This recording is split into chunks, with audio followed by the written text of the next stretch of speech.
Hello planners and welcome back to Talking Planning. I decided that it was time to revive the Greenfield Gripes name and take a trip through another housing estate, so I can look at some of the problems with suburban development patterns in southeast Queensland. I started today's journey from Beenleigh Station and I've just jumped on board a 728 service operated by Surfside Bus Lines by Bus 729, a 2006 vintage Volvo B12 BLE with BusTech VST body. The 728 service is supplemented by the 729, which travels through the housing estates on the western side of the M1. Each bus operates hourly during the week and 2 hourly on the weekend, providing a combined half-hourly and hourly frequency respectively.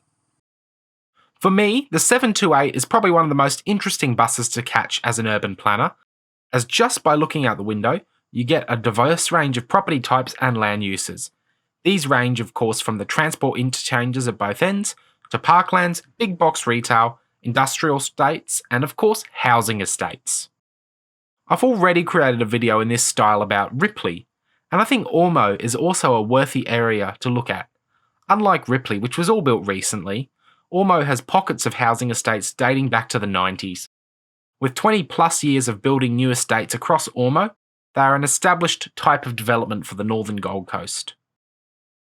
But before we get to the housing estates, it's time to wind our way through a few industrial estates around Yatala. Like any industrial estate, the streets are lined with distribution centres, large car parking areas, and more dual cab utes than you can poke a stick at. Fortunately, this area has one redeeming feature: Yatala pies!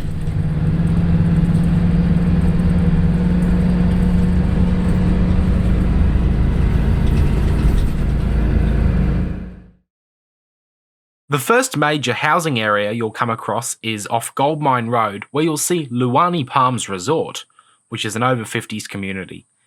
And for people at an age of where mobility might be a concern, building a development with no street interaction is not a great idea. Hey, at least they've got a bus stop, right? That fixes everything. I'd hate to see what sort of neighbourhood disputes go on in there. So moving along, the over 50s community gives way to a relatively modern looking housing estate after heading through some vacant land. You'll find plenty of similar looking houses on small lots, and of course, lots of cars parked in driveways, parked on the grass verge, and parked on the road.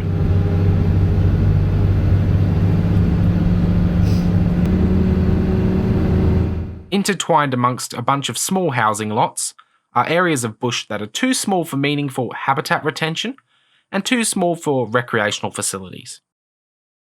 And in an area where you've got limited access to employment, tertiary education, and poor walkability, it provides one land use that you're not going to see in any single zoning code: land that's suited to being lit on fire by delinquents and wreaking havoc on emergency services.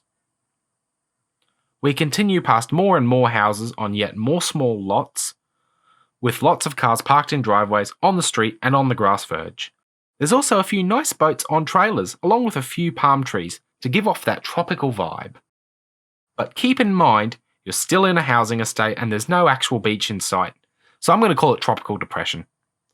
But adding to that theme, you'll see some overflow ponds, which I'm sure in the sales brochure are probably rebranded as a pleasant waterside space. From here, we transition into an older housing estate with more parked cars on the grass verge, predictable planting, and awkwardly sized bush areas.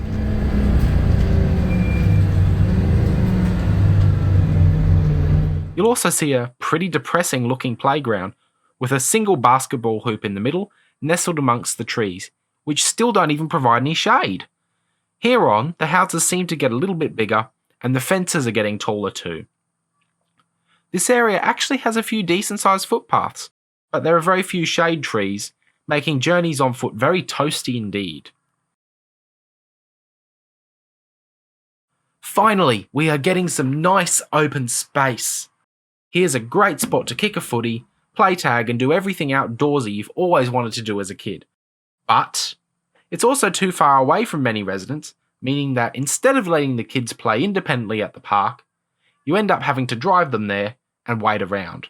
As we leave Jacobs Ridge, we can say au revoir to this housing estate, pass another Surfside bus, and make our way into yet another one. After passing more housing estates through Ormeau Hills, we pass by Ormeau Village, a brand new shopping centre, and then we head back into yet another older housing estate. Most properties here still sport blonde brick, which to be honest, I think is pretty far out of fashion now.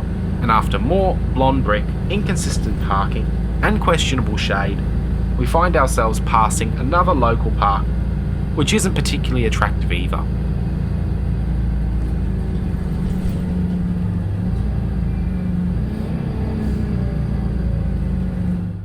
This all gives way to an enormous roundabout which connects local people to the M1 towards either Brisbane or the rest of the Gold Coast, or through to local collector roads and suburban streets.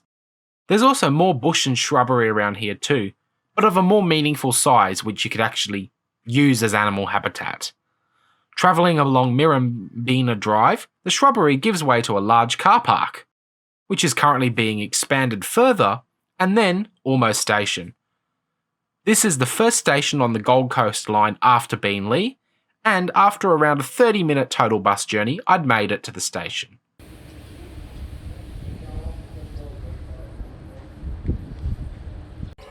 Anyway, since we're now in NGR train paradise, I think it's about time to wrap everything up.